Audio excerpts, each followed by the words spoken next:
The alarm screamed through the training grounds like a wounded animal. Ji-woo dropped her medical pack and ran toward the sound with 20 other cadets. Her boots hit the metal floor in rhythm with her racing heart. Something was very wrong. The Galactic Defense Academy had never called an emergency alert during her 6 months there. The massive space station orbited peacefully above 3 planets, training soldiers from dozens of different species. It was supposed to be the safest place in the sector. Ji-woo reached the civilian docking bay and stopped dead. Smoke poured from a damaged ship. The vessel was Krathen, marked with the diplomatic symbols of their warrior race. Krathens were legends throughout the galaxy. They were tall, covered in deep gray scales, with sharp teeth and claws that could tear through metal. Their entire culture was built on strength and combat. Nobody attacked Krathen ships. Nobody was that stupid. But someone had been. Commander Hyun Park, the human security chief, was already coordinating rescue teams. His voice cut through the chaos with military precision. Ji-woo saw injured Krathens being carried out on stretchers. These were massive beings, each one over 7 feet tall, and they were covered in blood. Medical teams rushed forward. Doctors and nurses from 6 different species worked frantically to save lives. Then Ji-woo heard the sound. It was high-pitched and desperate, crying. Not adult crying, but the sound of terrified children. She looked around, trying to find the source. None of the medical teams seemed to hear it over the noise of rescue operations. Ji-woo pushed through the crowd and followed the sound. It led her to a ventilation grate near the floor. She knelt down and peered inside. 6 small eyes stared back at her from the darkness. Cubs, baby Krathens, 3 of them huddled together in the vent shaft, shaking with fear. "Commander Park," Ji-woo called out. "There are children in the ventilation system." Hyun appeared beside her in seconds. He looked into the vent and his face went tight. "Get the medical team. Those cubs need evaluation." 2 Krathen medics approached the vent. They spoke in their own language, low and commanding. The cubs pressed further back into the darkness. One of them hissed, a sound of pure terror. When the medics reached into the vent, the smallest cub lunged forward and bit down hard. The medic yanked his hand back with a curse. "They're in shock," said Dr. Shenra, the head medical officer. Her insectoid features were hard to read, but her voice held concern. "We need to sedate them for treatment." "No," Ji-woo said quickly. Everyone turned to look at her. She felt her face grow hot but pushed on. "They're scared. They probably watched their parents die. If you gas them or force them, you'll make it worse." "Cadet Kim, these cubs need medical attention," Dr. Shenra replied. "We don't have time for gentle approaches." "Give me 1 hour," Ji-woo said. "Let me try." Hyun studied her face. "Why you?" "Because I'm small. Because I'm not Krathen, so I'm not a reminder of what they lost. And because nobody else is volunteering."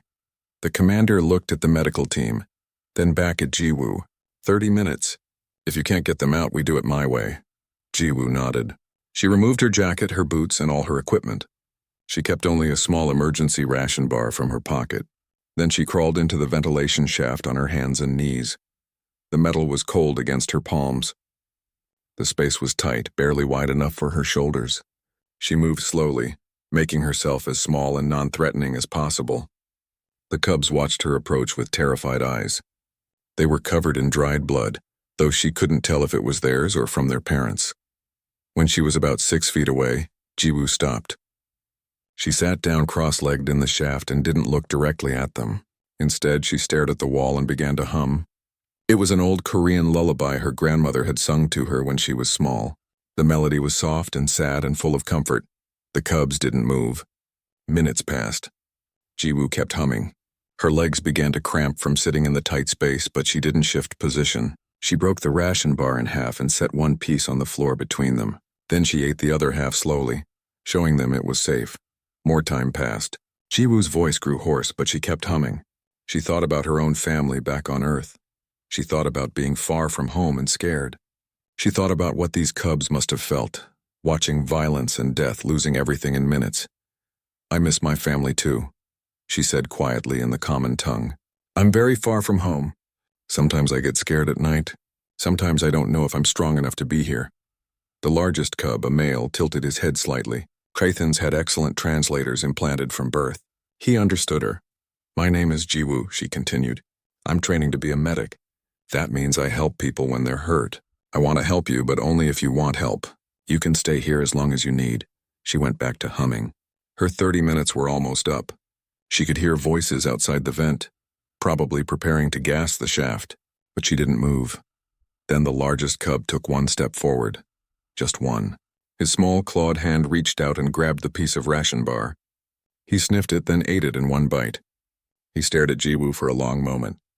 Then he took another step. Jiwoo kept humming. She kept her hands in her lap, open and empty. The cub came closer, then closer. Finally, he stood right in front of her. He was small for a Krathen, probably only 4 years old by human standards, but his claws were still sharp. He reached out one hand and touched her face, feeling the softness of her skin. "It's okay," Jiwoo whispered. "You're safe now." The female cub moved next, coming to stand beside the male. Finally, the smallest one crept forward, his whole body shaking. Jiwoo waited until all three were close. Then she slowly stood up and began crawling backward toward the exit. The cubs followed her single file through the ventilation shaft. When Jiwoo emerged into the docking bay, 3 Krathen cubs walked out behind her. They pressed close to her legs, holding onto her pants with their small claws. The entire medical team stared in silence. Commander Hyun stepped forward. "Well done, Cadet Kim. Medical team, you can take them now." But when the Krathen medics approached, the cubs hissed and hid behind Jiwoo. The largest one wrapped both arms around her leg and wouldn't let go. Dr. Shenra's antennae twitched with confusion. "Cadet Kim, can you accompany us to medical? It seems they've bonded with you."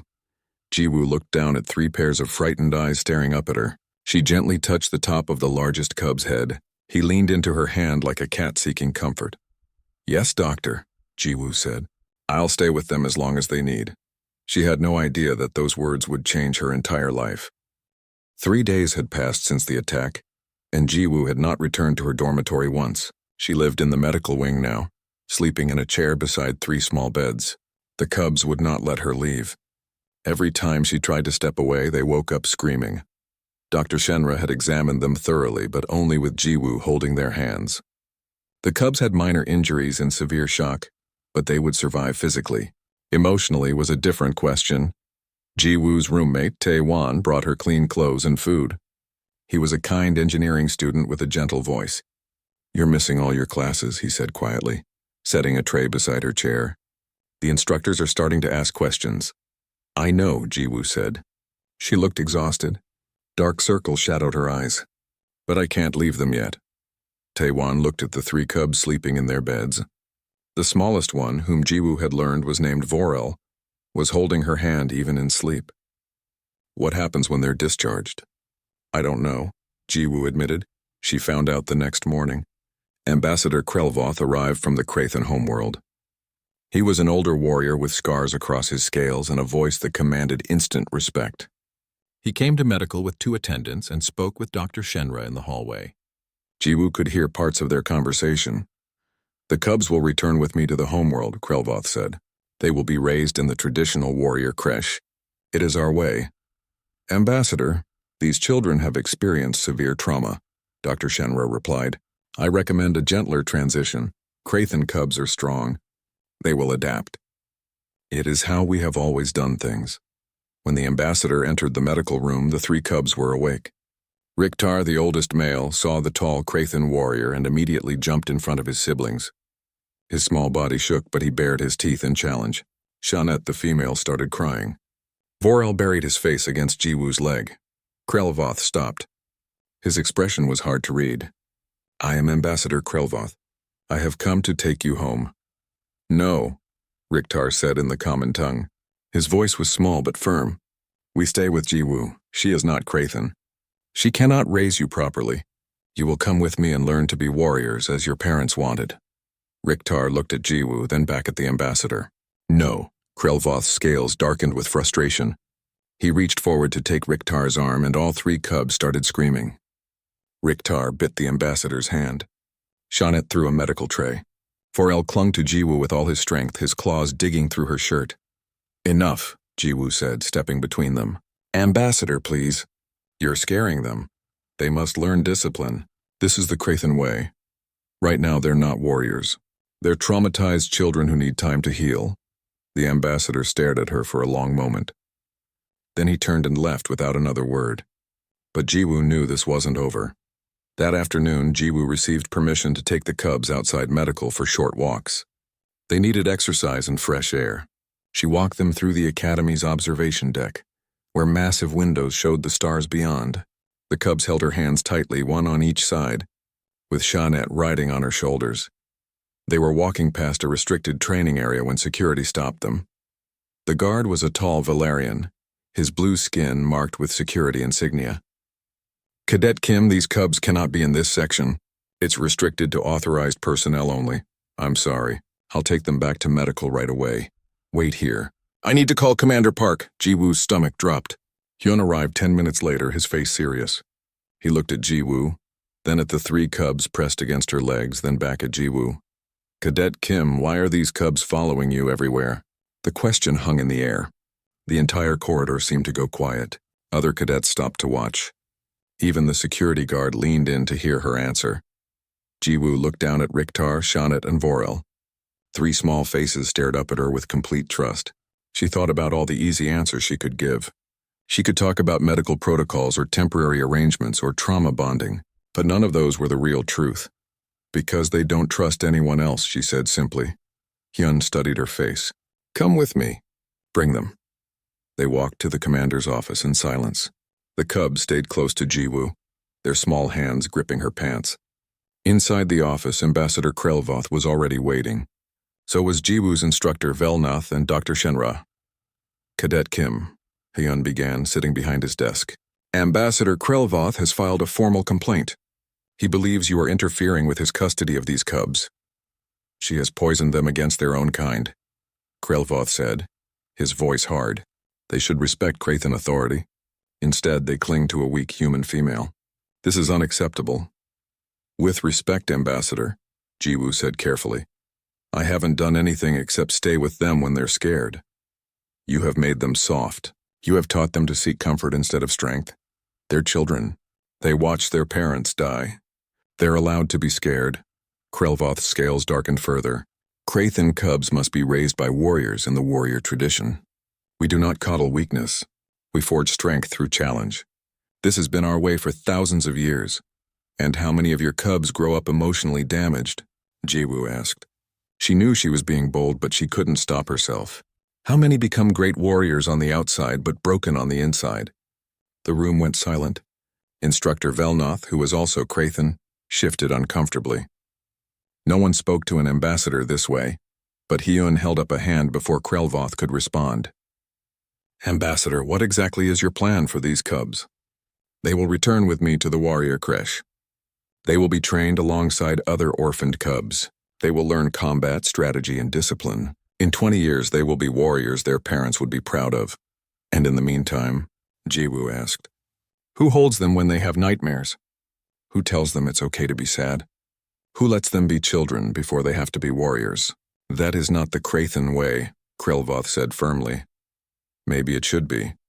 The ambassador stood up, his full height towering over everyone. "You dare question our culture? You who have known these cubs for less than a week? I question what's best for them right now in this moment," Jiwoo said. Her voice shook, but she didn't back down. "Maybe later they can be warriors. Maybe they'll be the strongest warriors your people have ever seen. But right now they need to feel safe. They need to grieve. They need someone who won't force them to be strong before they're ready." Vorel, the youngest cub, started crying softly. He wrapped his arms around Jiwoo's leg and buried his face against her knee. Shawnette joined him. Even Riktar, who tried to be brave, had tears running down his scaled cheeks. Dr. Shenra spoke up. "Commander Park, from a medical standpoint, removing these cubs from Cadet Kim's care right now could cause severe psychological damage. The bond they've formed is their only anchor to stability." Hyun looked at the cubs, then at Jiwoo, then at the ambassador. He was quiet for a long moment, thinking.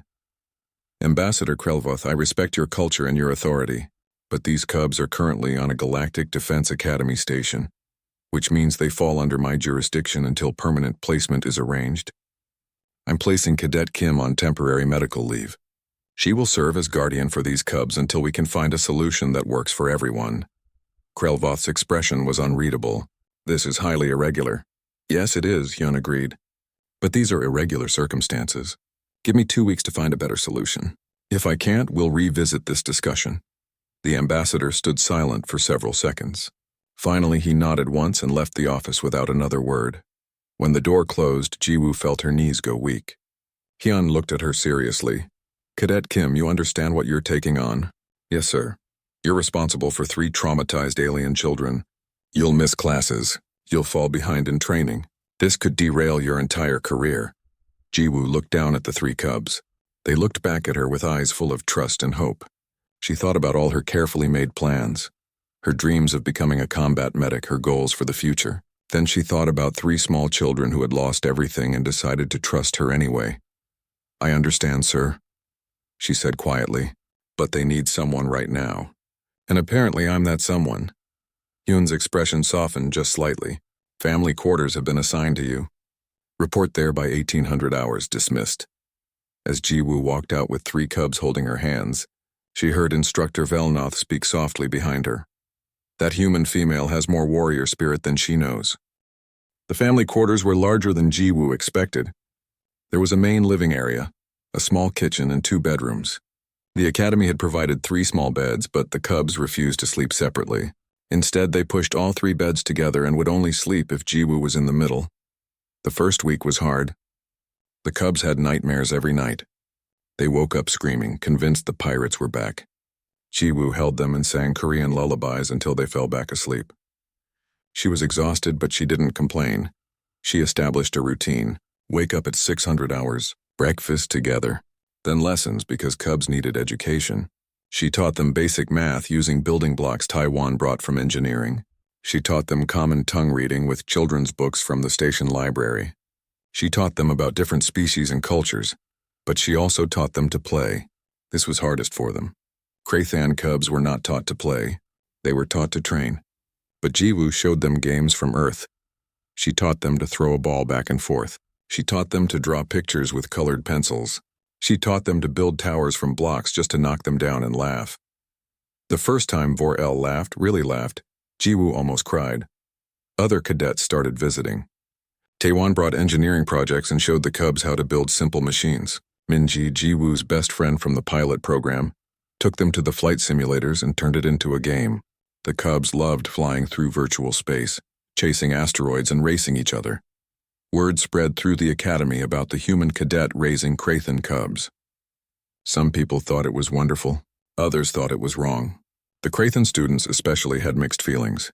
A few came to visit and watched Jiwoo with obvious confusion. One evening, a young Krathan cadet named Thelvan knocked on the door. He was barely 20 by human standards, fresh from the homeworld. He watched Jiwoo playing a simple card game with the cubs on the living room floor. "This is not how we raise cubs," he said, his voice uncertain. "I know," Jiwoo replied, laying down a card. Riktar cheered and laid down a matching card. "Cubs should be learning combat, fighting techniques, survival skills. They're 4, 5, and 6 years old," Jiwoo said gently. "They have time to learn those things later. But if they do not start young, they will be weak." Jiwoo looked at him thoughtfully. "Can I ask you something? When you were their age, did you ever feel scared?" Thelvan stiffened. "Krathans do not admit fear. That's not what I asked. Did you feel it?" He was quiet for a long moment. "Yes," he finally admitted. "And who helped you with that fear?" "No one. I learned to overcome it alone. That is the Krathan way."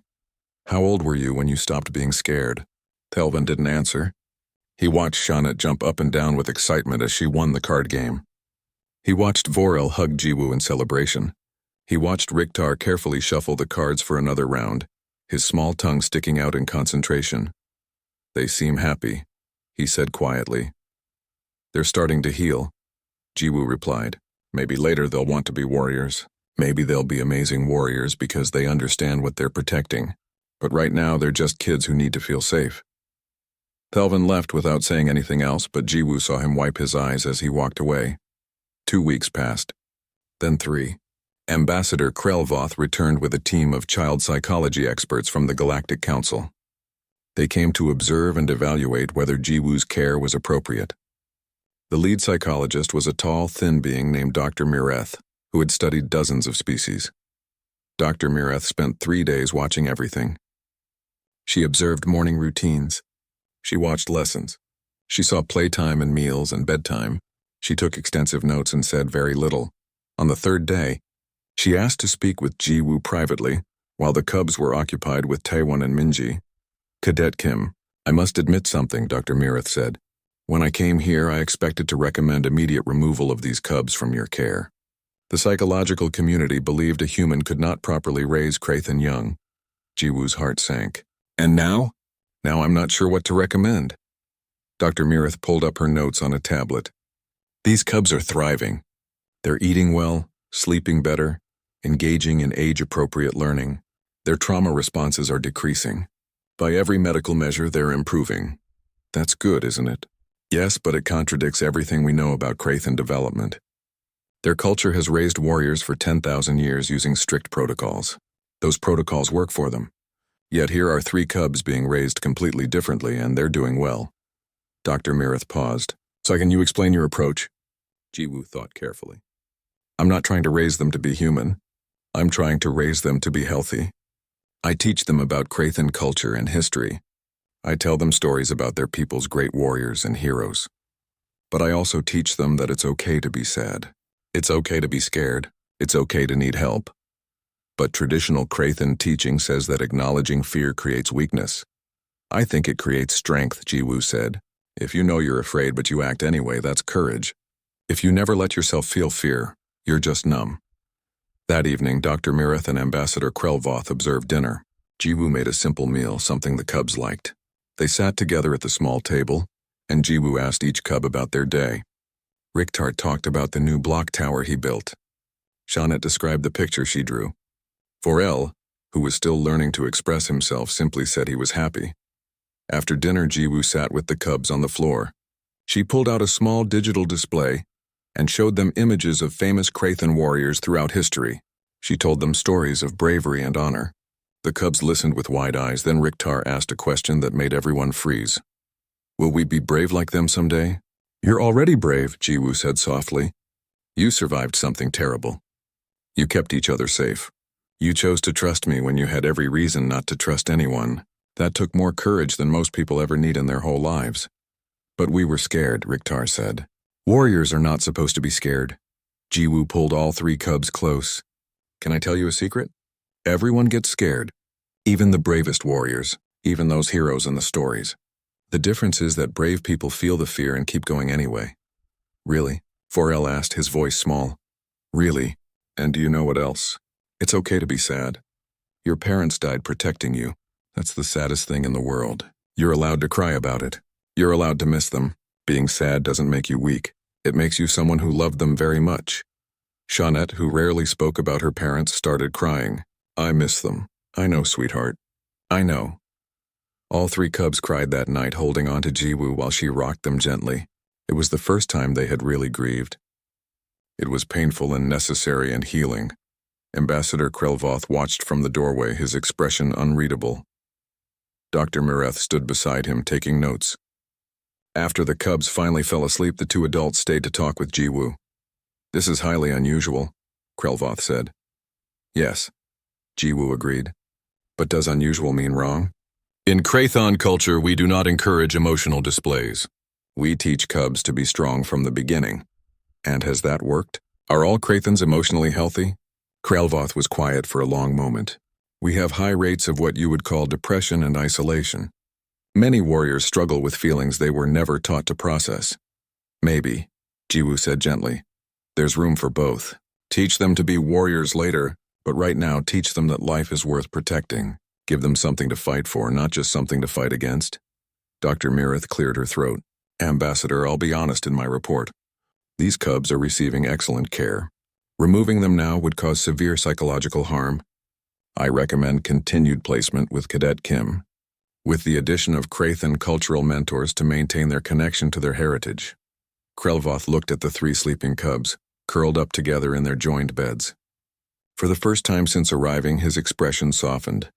Perhaps, he said slowly, we have forgotten that before warriors must learn to fight, they must first learn what they fight for. He left that night without demanding the cubs return with him. Ji-woo sat in the quiet apartment, watching 3 small chests rise and fall with peaceful breathing. and allowed herself to hope that maybe, just maybe, everything would be okay, but she had no idea that the real challenge was just beginning. The summons came exactly 30 days after Jiwoo had taken custody of the cubs. It was delivered by an official messenger, sealed with the mark of the Galactic Council. Her presence was required at a formal custody hearing in 3 days. Ambassador Krelvoth had filed an official challenge. Jiwoo's hand shook as she read the document. The cubs were at their morning lessons with Taiwan, learning about simple machines. She had 3 days to prepare for a hearing that would decide their entire future. Commander Hyun called her to his office that afternoon. When she arrived, she found not just Hyun, but also Counselor Dayun Song, the human representative to the Galactic Council. Dayun was a sharp woman in her 50s with kind eyes and a reputation for fierce negotiation. Cadet Kim, Dayun said, gesturing to a chair. I've been following your case with interest. The Krathen government has escalated this to the full council. What does that mean? Jiwoo asked, sitting down. It means this isn't just about 3 cubs anymore. It's about cultural sovereignty and child-rearing practices across species. The Krathens are arguing that you're interfering with their cultural traditions. I'm just trying to help them heal. I know, but from the Krathen perspective, you're teaching their cubs to be weak. To them, that's a form of harm.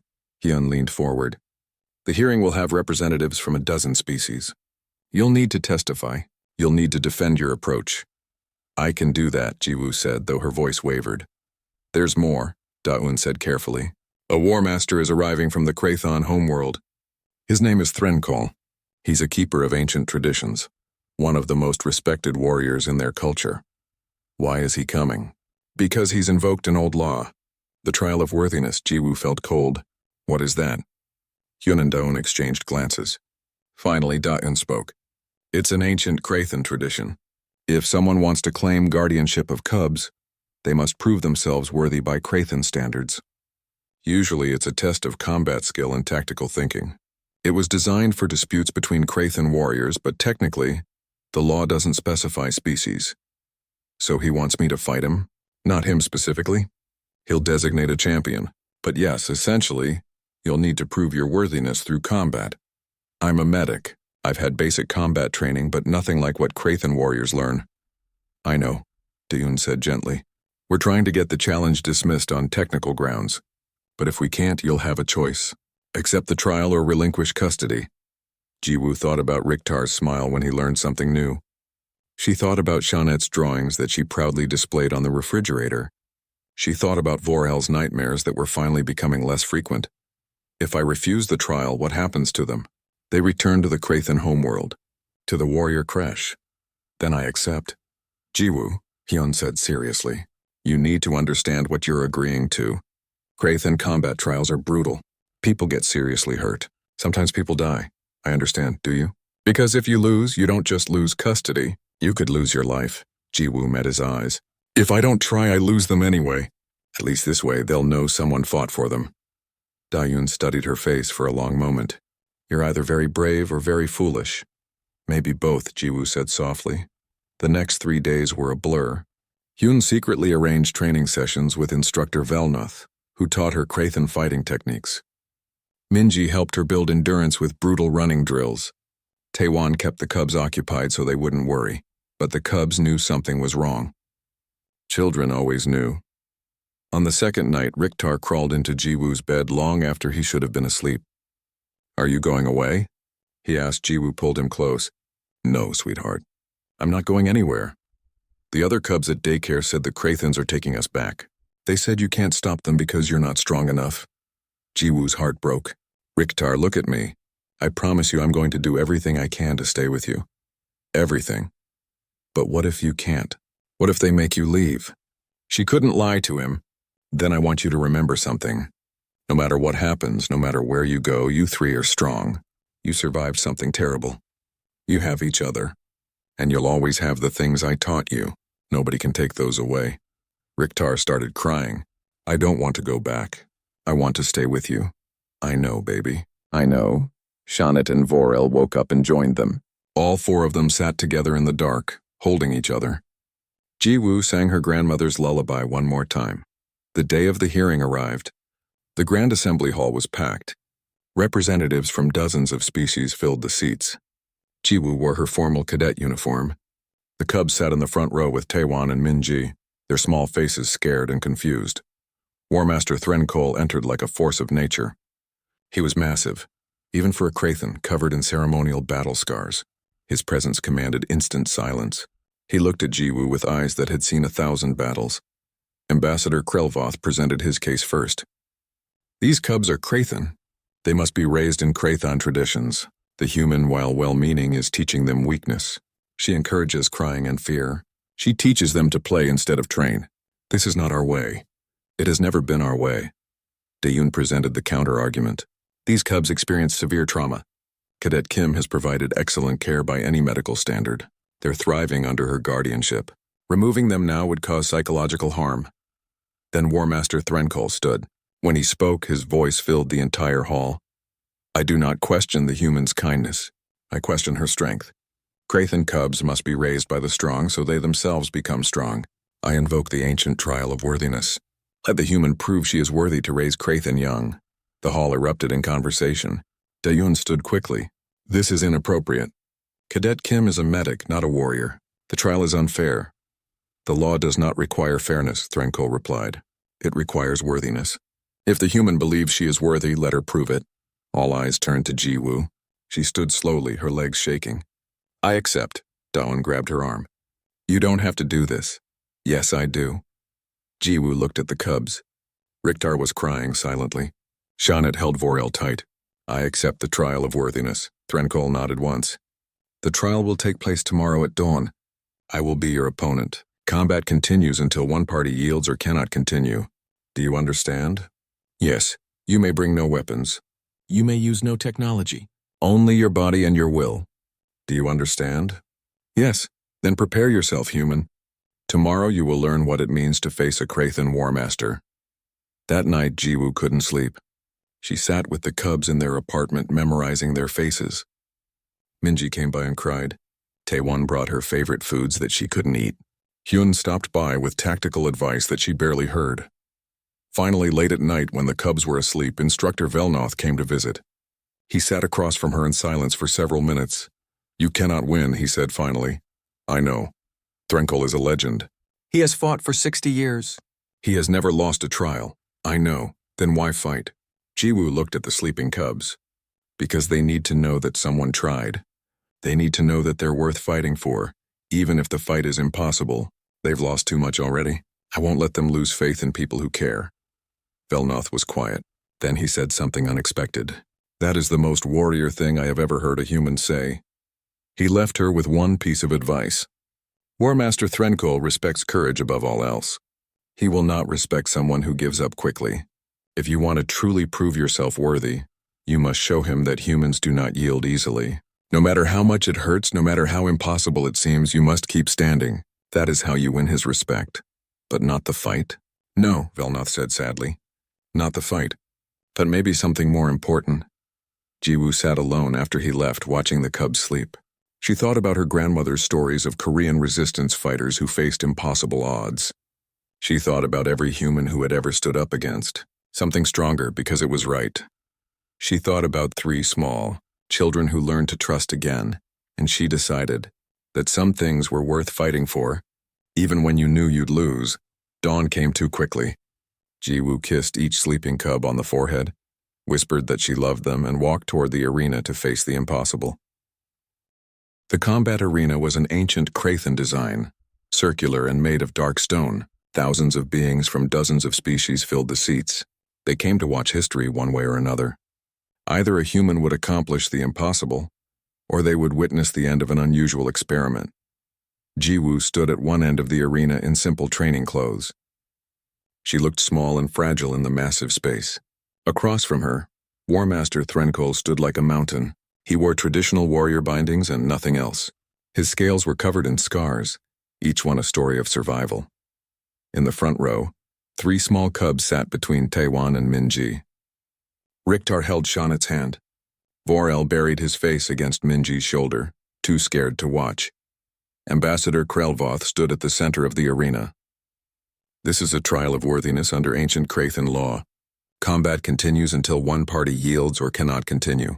There will be no interference. Are both parties ready? Ready, Threnkol said, his voice calm. Jiwoo's voice shook. Ready. Begin. Threnkol moved faster than something his size should move. He crossed the arena in 3 strides and struck. Jiwoo barely dodged. She felt the wind from his fist pass by her face. She rolled away, trying to create distance, but there was no distance. Threnkol was on her again, relentless. Jiwoo blocked a strike and felt pain shoot through her arms. It was like blocking a metal beam. She ducked under another attack and tried to counter, aiming for his ribs. Her fist connected with scales that felt like armor. Threnkol didn't even flinch. He grabbed her arm and threw her across the arena. Jiwoo hit the ground hard, the air knocked from her lungs. She tasted blood. Every instinct screamed at her to stay down, to yield, to end this. She thought about Riktar's smile. She stood up. Threnkol charged again. This time Jiwoo didn't try to block. She used his momentum against him, stepping aside at the last second and striking at his knee. It was a weak point Velnoth had shown her. Her kick connected and Threnkol stumbled slightly. It was the first time anyone in the arena had seen him stumble, but it cost Jiwoo. Threnkol recovered instantly and backhanded her. She flew several feet and crashed to the ground. Blood poured from her nose. Her vision swam. She heard Minji screaming from the stands. She heard the cubs crying. She stood up again. You are outmatched, human, Threnkol said. Yield. There is no shame in acknowledging superior strength. No, Jiwoo gasped, spitting blood. They fought for 10 more minutes.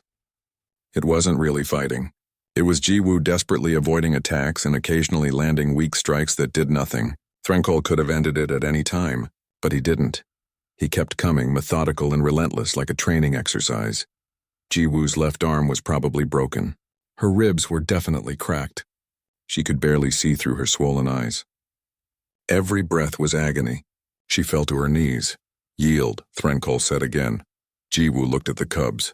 Riktar was standing now, tears streaming down his face. Jeanette was sobbing. Even Vorel was watching, his small face full of fear. She thought about what Velnoth said. Show him humans don't yield easily. She stood up one more time. The arena went silent. Even Threnkol paused. Jiwoo could barely stand. She swayed on her feet, held up by will alone. Blood dripped from a dozen cuts. Her left arm hung useless, but she raised her right fist in a fighting stance. No, she whispered. Something changed in Threnkol's eyes. For the first time he looked at her with something other than detachment. He moved forward faster than before, going for a finishing strike.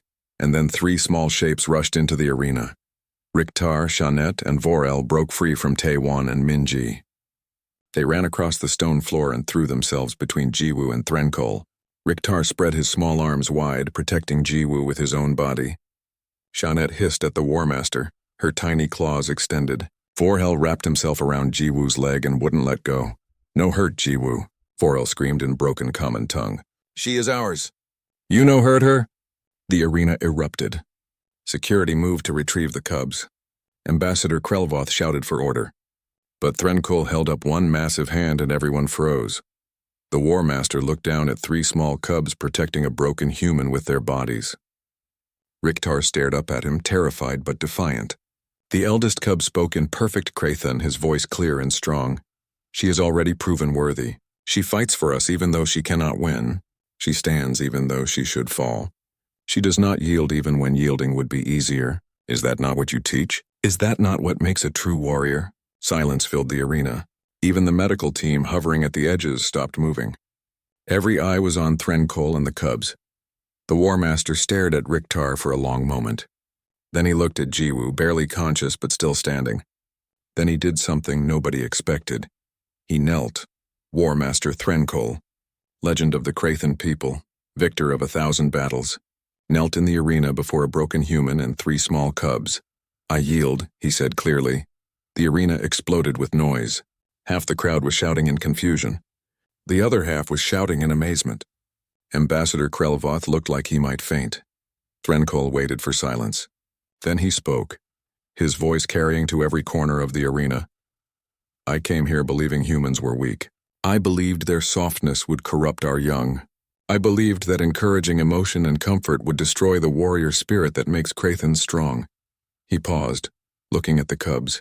I was wrong. He stood slowly, addressing the entire assembly.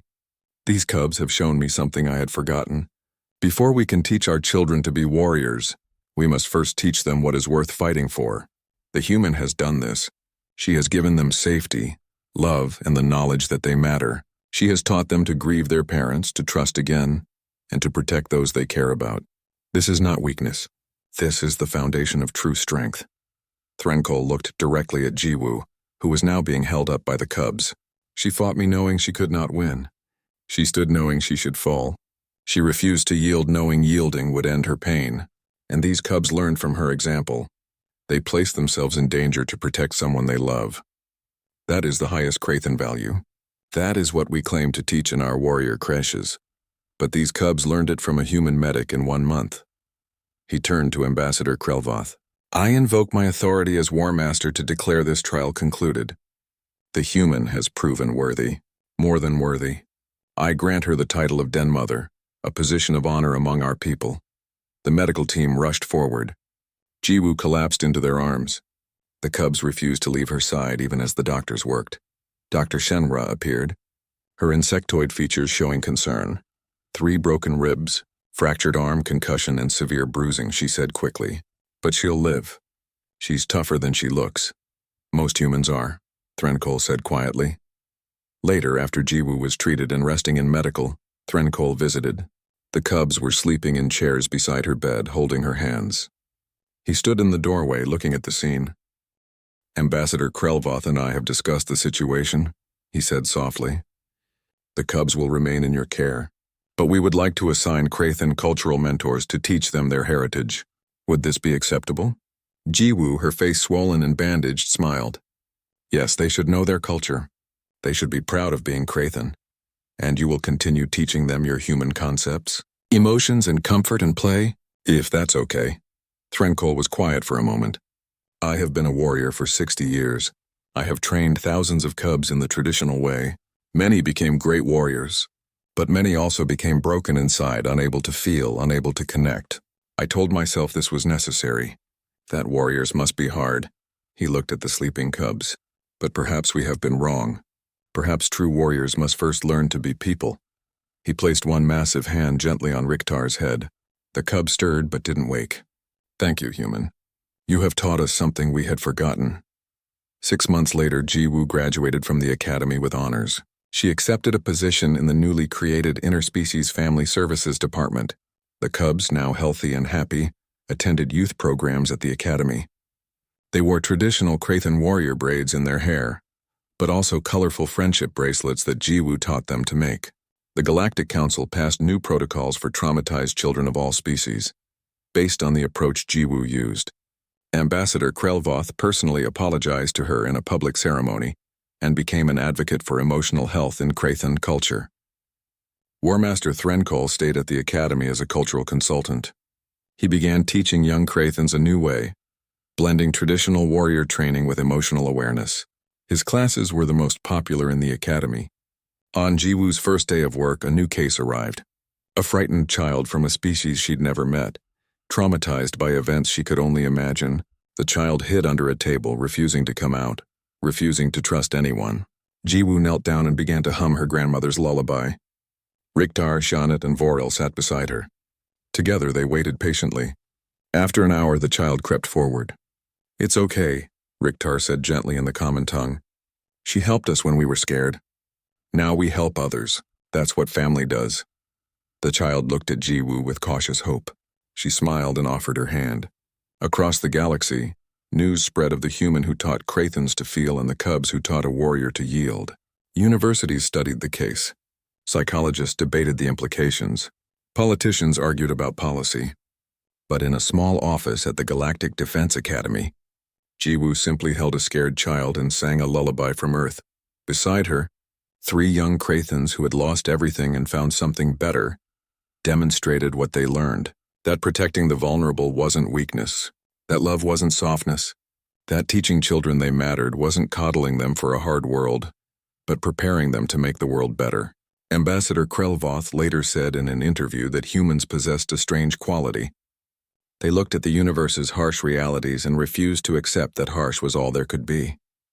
They saw suffering and insisted on comfort. They saw fear and insisted on safety.